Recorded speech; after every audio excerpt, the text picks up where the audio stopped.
자, 이제 1학년 2학기 내용의 수학 하 1단원 집합과 명제부터 이제 시작을 하는데, 여기에는 이제 새로운 용어들이 굉장히 많이 출연하기 때문에 그 용어에 대한 뜻을 여러분들이 암기를 하고 있어야 합니다. 자, 그래서 집합이라고 하는 게 뭐냐? 여러분들 뭐 체육 시간에 체육 선생님께서 모여라! 라고 얘기를 하기도 하지만, 가끔 보면은 약간 나이 드신 분들은 집합해! 라고 하는 걸 들어본 적 있니? 그 집합해! 라고 했을 때 집합이란 단어를 배운 적이 없어, 니네가. 근데 알아서 느낌적으로 저거 모여라 라는 뜻인가? 라는 느낌을 받고 모이기 시작하잖아. 그게 바로 이제 집합의 뜻인데, 정확히 구체적으로 보자면 어떤 주어진 조건에 의하여 그 대상을 분명히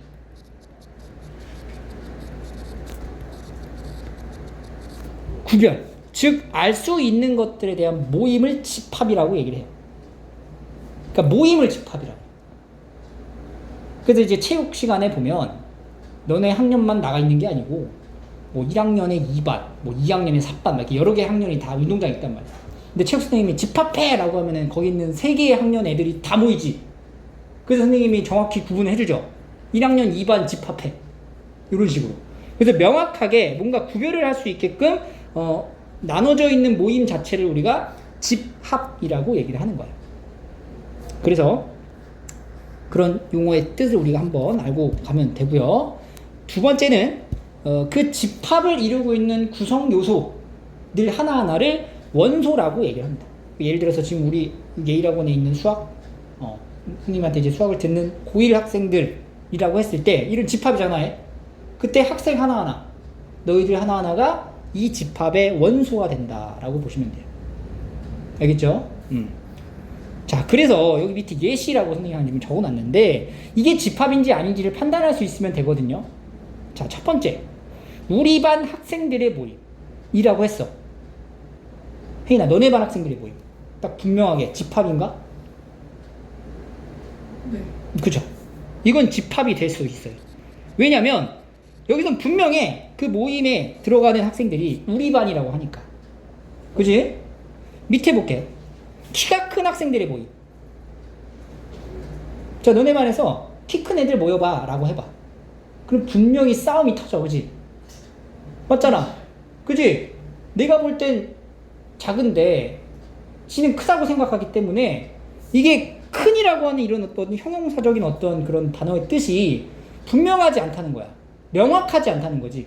그래서 이런 표현 자체는 우리가 집합이라고 보기가 어려워. 그래서 정확하지 않은 것들에 대해서 명시를 할 때는 집합이 아님을 주의해야 됩니다. 됐나요? 자, 그래서 여기 밑에 보시면요, 문제가 하나 있거든요. 이 문제 2번을 한번 좀 볼까요? 자, 다음 중 집합인 것을 모두 고르시오 라고 했어요. 첫 번째, 우리 반에서 키가 작은 학생들의 모임이라고 했어. 집합 맞아? 안 되죠. 왜냐하면 여기에 작은이라는 이 표현 자체가 명확하지 않다는 거야, 수학에선. 2번, 예쁜 여학생들의 모임이라고 했습니다. 애매하죠? 기준이 다르지? 예쁜이라는 이 단어가 되면 안 돼. 우리 집 식구들의 이름의 모임이라고 했습니다. 우리 집 식구들의 이름의 모임. 될까 안 될까?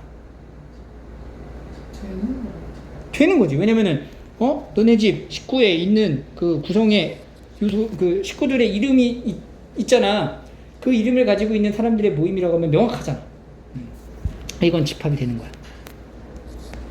키가 170cm에 가까운 사람들의 모임. 가까워서 그렇죠. 이 가깝다라고 하기가 좀 애매하죠. 선생님 키가 2m가 살짝 안 돼요. 이렇게 얘기할 수도 있는 거야. 내가 180 조금 모자라. 애매하잖아. 안 되는 거죠. 3보다 크고 10보다 작은 자연수의 모임. 되죠, 이거는. 3하고 10 사이에 있는 자연수는 딱 정해져 있어. 그 모여라 라고 하면 걔네들끼리 모이겠죠. 이런 식으로 이 집합에 대한 기준이 명확한 것은 집합이라 하고, 그렇지 않은 것은 집합이 아니다. 이렇게 보시면 됩니다. 자, 그래서 집합은 이런 뜻이구나 라는 정도로 넘어가시면 되고요. 그럼 우리가 이제 두 번째 이 원소라고 하는 부분에 대해서 한번 살짝 얘기를 했잖아. 그 집합을 이루고 있는 대상 하나하나를 원소라고 합니다. 그러면 그 원소가 이 집합에 속해 있다라고 하는 거. 그러니까 이 원소는 너의 모임의 구성 요소야 라는 것을 수학적으로 기호로 나타내고자 이제 하게 되는 거야. 그래서 어떤 식으로 나타내냐면 이 소문자 A라는 게 S라는 어떤 집합의 구성 요소래. 그럼 나는 너에게 포함되어 있어 라고 표현을 해주는 거야. 그거를 우리가 A, 소문자 A는 S라는 집합의 원소입니다 해서 이렇게 삼지창 모양으로 이렇게 써주는 거예요. 이게 알파벳 E 있죠? E 대문자 요 기호를 이렇게 나타낸 거예요. 엘리멘트라고 해가지고 구성 요소라는 뜻이죠.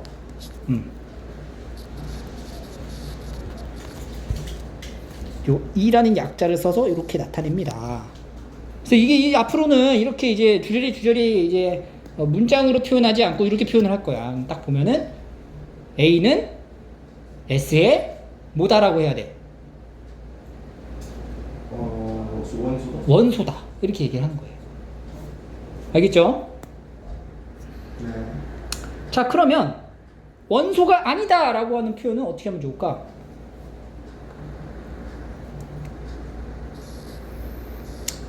원소다가 아니래. 아니다. 이렇게 하면 되는 거예요. 뭐 어렵지 않죠? 됐죠? 자, 그래서 우리가 이제 밑에 보시면 또 다른 기호가 하나 더 있는데 나중에 이제 집합과 집합에 대한 관계를 설명하기 전에 일단 기호부터 살짝 언급을 하면요. 기호가 원소 기호 같은 경우는 방금 우리가 원소가 집합에 속한다라고 했을 때 삼지창을 이렇게 표현합니다라고 얘기를 했어요. 그죠? 그 이제 방향이 이제 이쪽으로 이렇게 가도 되는 거예요. 약간 부등식의 그 형태처럼 이렇게 나타내는 거를 이제 동일하게 생각하시면 돼요. 이렇게 써도 되고요. 그 다음에 이제 원소기호 말고 뒤에서 이제 설명을 하겠지만 집합기호라고 있어. 그러니까 어떤 집단과 집단의 관계도 설명을 할 수가 있단 말이에요. 그때는 우리가 기호를 이렇게. 이건 알파벳 뭐 같아? C. 어떤 영어 단어에서 따온 걸까? 집합이 크루? 크루도 괜찮은데? 여러분들 고등 영어에서 배웠던 단어. 포함한다.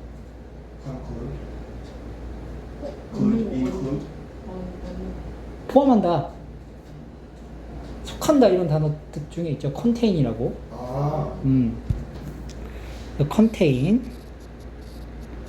네, C자리를 따서 이거는 뭐야? 집합과 집합, 그러니까 집단과 집단의 어떠한 관계를 나타낼 때 이지창이라고 합시다. 이 이지창을 사용하게 되고 집단 안에 있는 구성 요소의 관계를 따질 때는 삼지창을 쓴다. 그래서 원소와 집합이라고 하는 건요, 이 집단 안에 속해 있는 요소들, 구성원들 이렇게 생각을 하게 되는 거니까 뭘 써야 돼? 삼지창을 써야 됩니다. 이렇게.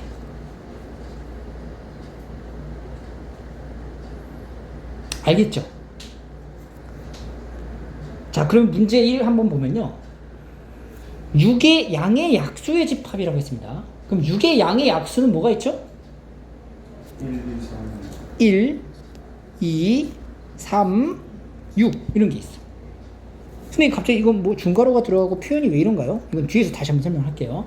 그러니까 지금 A의 집합에 들어있는 원소들을 내가 적은 거야. 4개가 있네. 그럼 여기다 보자. 1, 숫자 1은요 A라는 집합의 뭐야? 원소니까 삼지창으로 이렇게 표현을 하면 된다. 2는 원소 맞아? 네. 그럼 이렇게. 3은? 네. 6은? 맞아요. 4는? 아니죠. 10? 아니다. 이렇게 표현을 하면 됩니다. 됐죠? 어렵지 않아요. 자, 3번 볼까요? A를 30, 집합 A를 30 이하의 5의 양의 배수 모임이라고 할 겁니다. 그럼 뭐가 있어? 30 이하의 5의 양의 배수 5, 10, 15, 20, 25, 30 이 6개의 이 숫자가 바로 A라는 집합의 구성 요소들, 즉 원소란 얘기예요. 자, 다음 중 옳지 않은 걸 고르래. 1번 맞아요? 네. 맞는 얘기지? 5라는 숫자가 A라는 집합의 원소다라는 기호의 표현이 맞는 얘기입니다. 답이 아니고 2번 맞아요. 맞는 표현이잖아. 4라는 건 A라는 집합의 원소가 아니잖아. 네. 그래서 아니라는 게 맞는 표현이고 3번 틀렸어요. 틀렸죠. 12는 없어요. 4번 맞아요. 맞고 5번 틀렸어요. 이 표현 자체가 틀린 거죠. 이 식은 A의 원소인데 원소가 아니라고 했기 때문에 이런 표현은 틀린 거다. 이렇게 해서 우리가 그 집합을 이렇게 나타낼 수가 있습니다. 자, 그 다음에 이 집합을 그러면 우리가 지금 표현하는 어떤 방식에 대해서 조금 이제 얘기를 좀 해줘야 되는데, 어떠한 집단을 대표적으로 나타내는 어떤 방법에 대해서 한번 이제 표현을 해볼게요. 자, 집합의 표현 방법 해가지고 이제 세 가지의 방식으로 우리가 집합을 표현하게 됩니다. 첫 번째는 그 원소, 이 집합에 속하는 원소를 하나하나 괄호, 바로 중괄호 안에다가 나열하여 집합을 나타내는 방법이라 그래가지고 원소를 하나하나 나열하여 나타내는 방법. 그래서 뭐라고 부르게? 5글자인데. 원소 나열법. 그렇지. 원소 나열법이라고 합니다.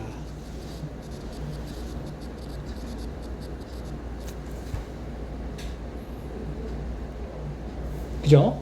그런데 우리가 그 원소 나열법으로 이제 나타냈을 때 원소가 사실 유한계 있는 것만은 아니잖아.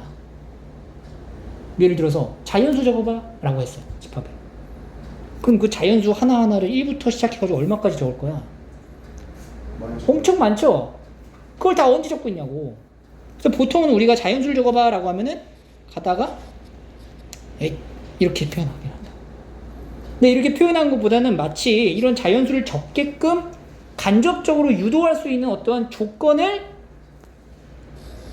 제시해가지고 나타낼 수도 있다는 얘기예요. 그게 어떤 방법일까? 5글자인데. 그렇지. 이게 바로 조건 제시법인 거예요. 이 조건 제시법의 방식은 밑에서 한 번 더 언급을 해줄게요. 그리고 마지막 이제 세 번째는 뭐냐면 우리가 이 그림으로 집합을 표현하기도 해. 이 그림이 어떤 그림이냐면은 벤 다이어그램이라고 그래서 벤 다이어그램이라고 해가지고 예를 들어서 뭐 이렇게 표현합니다. 어떠한 집합이 있어요.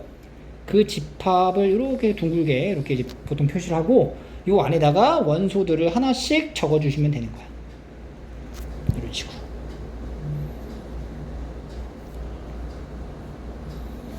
그러면 지금부터 한번 집합의 표현 방법으로 이 세 가지 방법으로 한번 여기 나와 있는 이 집합을 한번 표현을 해볼게요. 자, 5보다 크고 13보다 작은 짝수의 집합이라고 했습니다. 자, 그러면은 원소 나열법은 이 안에 들어가 있는 원소를 다 적어주면 되잖아. 대신에 이제 괄호를 해주는데 어떤 괄호를 해냐면 집합에는 중괄호를 해주는 거야. 중괄호. 소괄호가 아니라 중괄호입니다. 중괄호 딱 열어주고 5보다 크다 그랬어. 뭐부터 가능하지? 6 그리고 8 10 12 이렇게 쓰는 거예요. 이 원소를 다 나열해서 쓴 거죠? 그래서 원소 나열법이다. 두 번째는 조건을 제시하는 이제 방법으로, 자, 여기요, 여기 앞에 A라는 집합입니다. 이렇게 표기를 할게요. 자, A라는 집합을 두 번째는 조건 제시의 방법으로 한번 표현을 해볼게요. 이 조건 제시 방법의 이제 해석을 여러분들이 좀 명확하게 할 줄 알아야 돼. 왜냐면 이 조건 제시법의 표현에서 약간 변형이 나오기 때문에 이 표현의 이제 정확한 해석이 이루어져야 됩니다. 잘 보세요. 자, 조건 제시법은 이렇게 쓰는 거야. 똑같이 중괄호를 열어. 그리고 x라고 하나 일단 딱 적어주고 x 바 x는 이렇게 시작을 해요.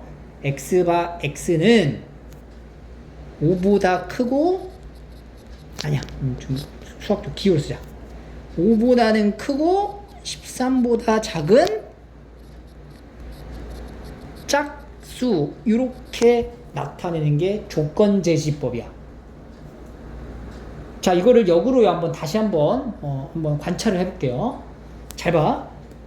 지금 여기 짝대기 요 바라고 있는데 요 바 왼쪽에 있는 요 x 있죠? 이 x가 바로 a의 원소가 될 거다라는 얘기예요. 됐지? 근데 그 x는 어떻게 나타내는 거냐면은 여기에 있는 조건에 의해서 쓸 거다라는 거야. 알겠지? 그러니까 이 심화 문제로 넘어가면 여기 있는 이 표현하고 여기 있는 표현의 x가 똑같지 않은 경우도 있다는 얘기예요. 그런 경우에도 마찬가지로 이 바 왼쪽에 있는 게 이 집합의 원소다라는 걸 명확하게 여러분들이 구분을 지을 수 있으면 되는 거야. 알겠니? 네. 자, 그리고 이제 마지막 표현 방법인 벤 다이어그램은 사실 원소 나열법에 해당되는 여기 있는 이 원소들을 요 그림으로 이렇게 안에다가 넣어주면 돼요. 6, 8, 10, 12 이렇게. 어때요? 어렵지 않죠? 자, 그럼 밑에 문제 1을 가시면요. 다음 집합을 여기 있는 대괄호 안의 방법으로 나타내어라. 첫 번째는 이제 원소 나열법으로 쓰래요. 그럼 A라는 집합, 이것도 잘 읽어야 돼. 봐봐요. 이게 무슨 방법으로 표시되어 있는 거지 지금? 그렇죠. 조건제시법. A라는 집합의 원소는 X야, X. 근데 그 X는 어떤 조건이냐? 1보다 크고 14보다 작은 짝수다. 그럼 여기 들어가는 원소가 뭐야?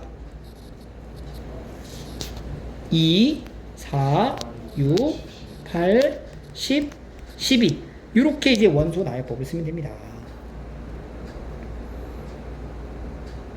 두 번째, B라는 집합의 원소도 X인데 그 X는 뭐라 그랬냐면 3으로 나누었을 때 나머지가 1인 자연수래.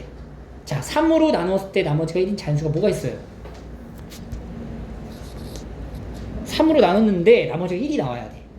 뭐가 있을까? 4 전에 1 그리고 4 그리고 7 그리고 10 되게 많죠? 나머지 점점점 이렇게 표현을 합니다. 자, 여기 3으로 나눴을 때 나머지 1인 자연수의 특징을 보니까 몇 차이 나죠? 숫자들이? 다 3 차이 나지? 이런 특징을 가지고 있구나. 이 정도 알아두시면 되고요. 자, C. 집합 C는 지금 어떤 방법으로 나타나 있냐면 원소 나열법으로 이제 제시를 했죠. 그럼 이걸 우리가 조건 제시법으로 바꿔주면 어떻게 쓰면 좋겠어? 그렇지. X는 5의 양의 배수.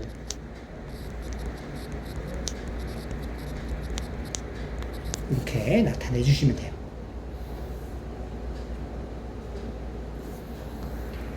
자, D도 원소 나열법으로 나와 있는 걸 조건 제시법으로 나타내래요. 이 D가 뭐예요? 몇 음계?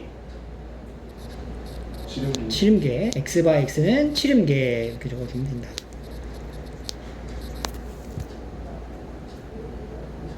그래서 조건 제시법 혹은 원소 나열법에 대한 표현이 이렇게 자유롭게 왔다 갔다 할 수 있으면 되는 거야. 충분히.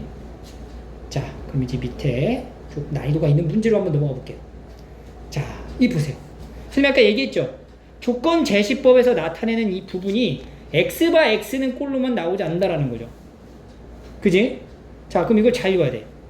A라는 집합의 원소가 0, 1인데 B하고 C라는 집합이 다음과 같을 때 이 B, C에 대한 집합을 원소 나열법으로 나타내라 그랬어. 잘 봐. 자, 이게 해석을 해야 된다고. B라는 집합은 X랑 Y를 더한 것을 원소로 갖겠다라는 거야. 이게 원소야. B의 원소. 근데 그 X는 어디에 속해 있어요? A라는 집합의 원소야. Y는? Y도 A라는 집합의 원소인 거야. 그러면 이게 어떻게 되는 거냐면 B라는 집합의 원소는 A 집합의 원소 중 하나랑 A 집합의 원소 중 하나를 뭐 해갖고? 더해가지고 만든다는 얘기예요. 그럼 보세요. A 집합의 원소가 가장 작은 게 뭐가 있죠? 0 있죠. 그럼 0 하나. 또 Y도 뭐가 될 수 있어? 0이 될 수 있는 거야. 이 두 개 더한 게 B 집합의 원소인 거야. 또 0하고 1, 0하고 2, 1하고 0, 1하고 1, 1하고 2, 2하고 0, 2하고 1, 2하고 2. 이런 것들의 계산한 결과가 다 B라는 집합에 보다 원소가 될 수 있다. 그럼 계산을 쫙 해보면요. 뭐뭐 나오냐? 0, 1, 2, 1, 2, 3, 2, 3, 4 이렇게 결과가 나와요. 그럼 B라는 집합의 원소는 0 있죠? 1이 몇 개 있어? 두 개 나오지? 근데 여기 그냥 1 하나만 있다 이렇게 써주면 돼요. 하나만 쓰면 돼. 그리고 2도 있고 3도 있고 4도 있다. 이렇게 표현이 됩니다. 알겠니? 이게 중요한 거야, 얘들아. 자, 두 번째 C집합도 볼게요. C집합의 원소는 뭐가 원소냐면 X랑 Y를 곱한 게 이게 원소예요. 이게 원소. 이 원소는 어떻게 만들어지는 거냐?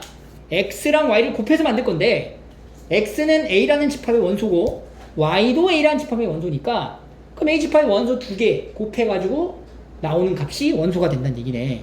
뭐뭐 있어? 0 곱하기 0, 0 곱하기 1, 0 곱하기 2, 1 곱하기 0, 1 곱하기 1, 1 곱하기 2, 2 곱하기 0, 2 곱하기 1, 2 곱하기 2. 이 계산의 결과가 C라는 집합의 원소이다 라고 할 수 있는 거죠. 그럼 얘는 0이죠. 다 위에 거 다 0. 그 다음에 0, 1, 2, 0, 2, 4 해서 C 집합의 원소는 뭐? 0, 1, 2, 4다. 이렇게 나타낼 수가 있습니다. 알겠죠? 자, 우리가 이 부분에서 사실 어렵다라고 느껴지는 건 없는데 선생님이 방금 얘기했듯이 이 주의해야 될 점은 이 조건 제시법에 대한 표현을 정확하게 여러분들이 해석을 할 수 있어야 된다라는 거야. 이렇게 변형이 되기 때문에. 알겠죠? 요거 해석이 가능하면 어렵지 않게 문제를 풀이할 수가 있어요.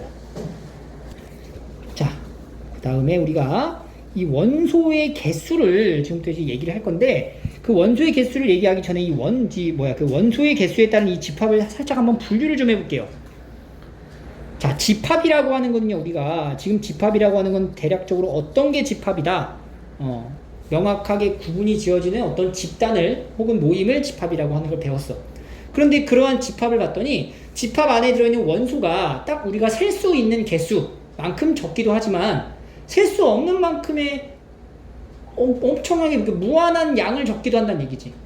그래서 그걸 우리가 두 가지를 좀 분류를 하는데요. 첫 번째, 셀 수 있는 원소의 개수를 가지고 있는 집합을 유한집합이라고 얘기를 하고요. 두 번째는 뭐라 그럴까? 셀 수 없는 거. 그렇죠. 무한집합이라고 얘기를 합니다.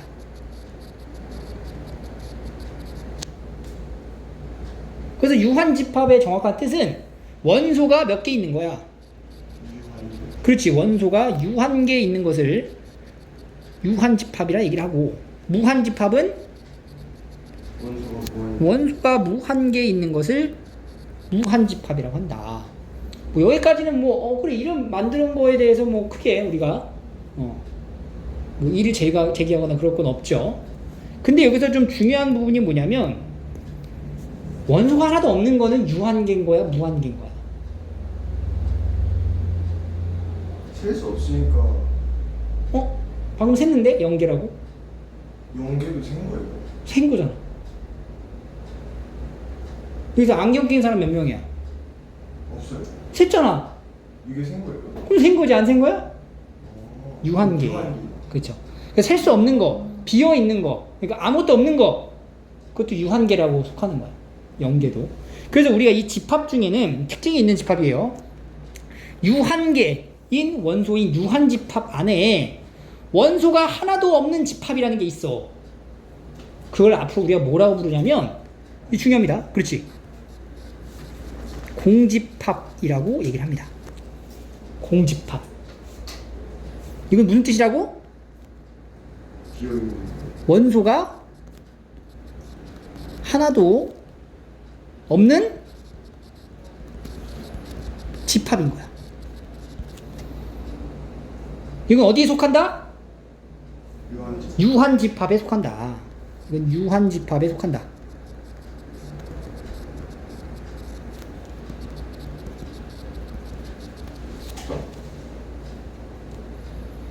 그래서 예를 들어서 선생님 그러면은 공집합이라고 하는 것을 우리가 이런 식으로 나타낼 수 있다는 거죠. 원소 나열법에 의해서 공집합을 표현하는 방법은 공집합의 표현 방법입니다. 표현 방법. 첫 번째 이렇게 쓰는 거죠. 끝. 아무것도 안 썼지? 이게 무슨 뜻이라고? 공집합? 공집합이라고. 혹은 이런 거.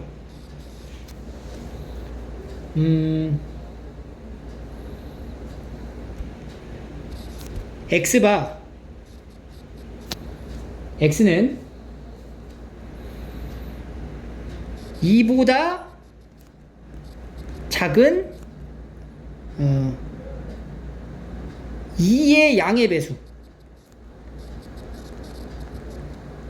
이렇게 해볼까? 자, 2보다 작은 2의 양의 배수. 희진아, 2보다 작은 2의 양의 배수 뭐 있어? 없잖아. 이런 게 공집합인 거야. 알겠지? 예시를 든 거예요, 선생님이. 근데 이 공집합을 표현할 때 사실은 이 두 가지의 표현 방법보다는 이 세 번째 나오는 이 표현을 앞으로 계속 이용을 할 거예요. 이 별표를 하고 공집합을 앞으로는 기호로 이렇게 표현을 해요. 이렇게. 이거 아니야? 아침 먹고 땡 이거 알아? 아침 먹고 땡, 점심 먹고 땡, 저녁 먹고 땡, 창문을 열어보니 비가 오더래. 아이고 무서워 해골바가지 모르냐? 알아? 누가 초등학교 때? 거기서 이제 눈깔 하나를 그린 게 공집합의 기호입니다. 이렇게. 알겠죠? 네. 그러니까 공집합의 기호는 이렇게 표현을 하는데 얘 1번도 공집합이고 2번의 형태도 공집합이다라는 걸 여러분들이 알고 있으면 되는 거예요. 알겠죠? 자, 그래서 우리가 공집합이라는 개념도 살짝 이제 본 거고, 그 다음에 이제 넘어가면 그 집합이 유한집합이라면 그 유한한 원소의 개수를 셀 수 있다는 얘기 아니니, 그 유한한 원소의 개수를 세는 거, 그 유한한 원소의 개수를 나타내는 표현 방법에 대해서 본다면 이렇게 표현을 해요. A라는 집합의 원소의 개수가 몇 개냐를 물어보게 된다고. 그러면 이걸 한글로 A 집합의 원소의 개수는 몇 개냐, 이게 불편하죠? 그래서 기호로 우리가 이렇게 표현을 해요. 이렇게. 이 앞에 N자는 뭐의 약자일까?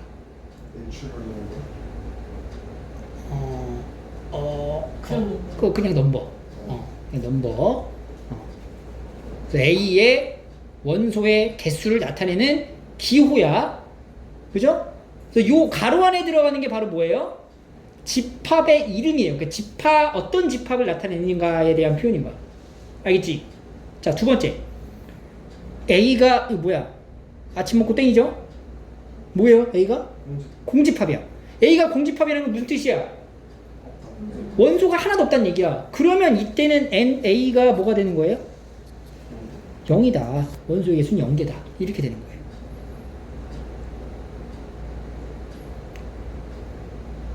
됐지? 자, 그러면 세 번째. 여기서부터 좀 헷갈리기 시작해요.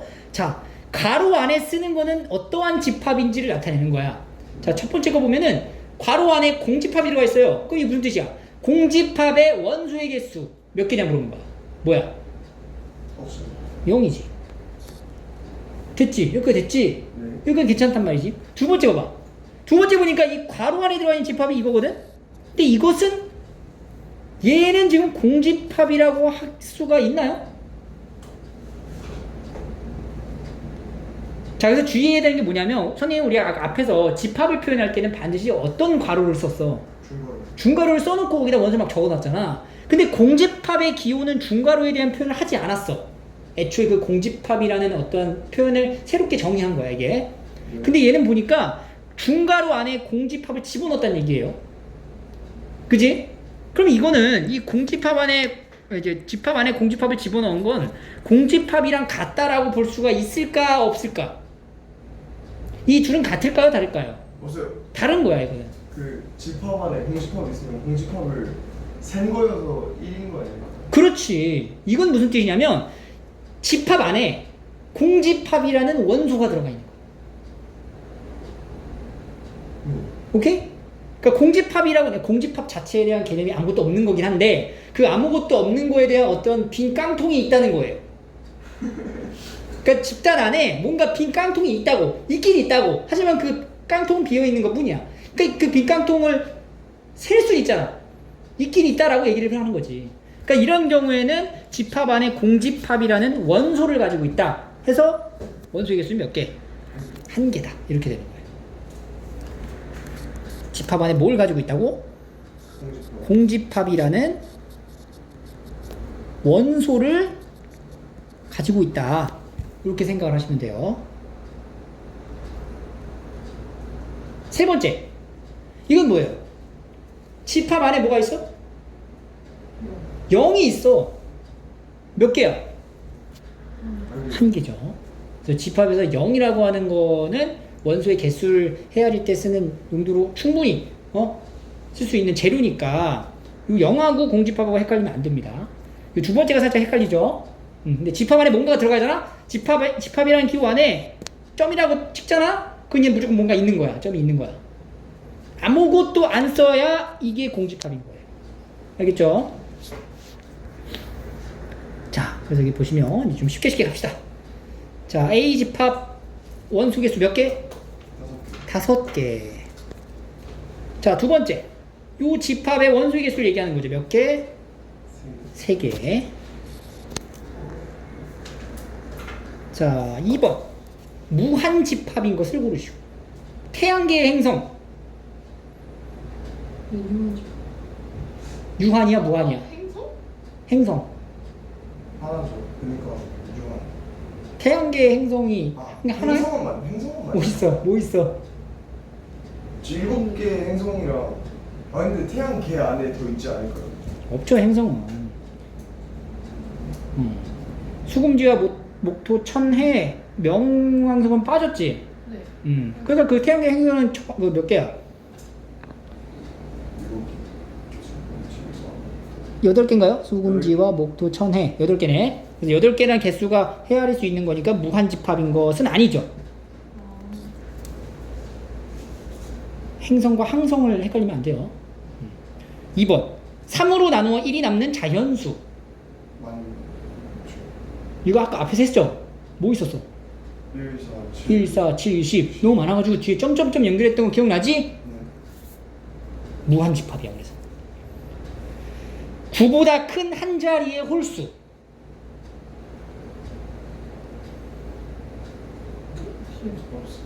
없어요. 없어. 없네? 그렇지, 공집합. 공집합은 유한집합이야, 무한집합이야? 유한집합. 오케이. 이거 답 아니야. 1과 2 사이에 들어있는 분수. 계속 쪼갤 수 있지 않아요? 맞아요. 그래서 무한. 그렇지. 그래서 무한집합. 세 자리 자연수. 유한집합. 뭐야? 자, 이거 답이 아니죠, 3번이. 2번, 4번이 그럼 답이 되겠네. 이렇게. 자, 문제 3. 다음에 값을 구하시오. 자, 봅시다. 앞에 거 얼마예요? 4. 뒤에 거? 1. 그럼 4 플러스 1이니까 얼마야? 5가 된다. 괜찮죠? 자, 두 번째 거 갑니다. 자, 이거 잘 봐야 되죠? 첫 번째 거 얼마? 0. 두 번째 거? 1. 세 번째 거? 1. 그래서 얼마? 2. 이거 조심해야 돼요. 이거. 3번.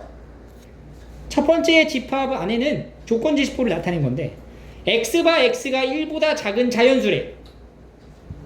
공집합이야. 그러니까 이거는 공집합을 얘기하는 거고. 그러면 앞에 있는 거 원소의 개수 몇 개야? 맨 앞에 있는 집합의 원소의 개수는 0. 두 번째 거 3. 세 번째 거 2. 빼기니까 이거는 이제 1이 되는 거죠. 됐죠? 네.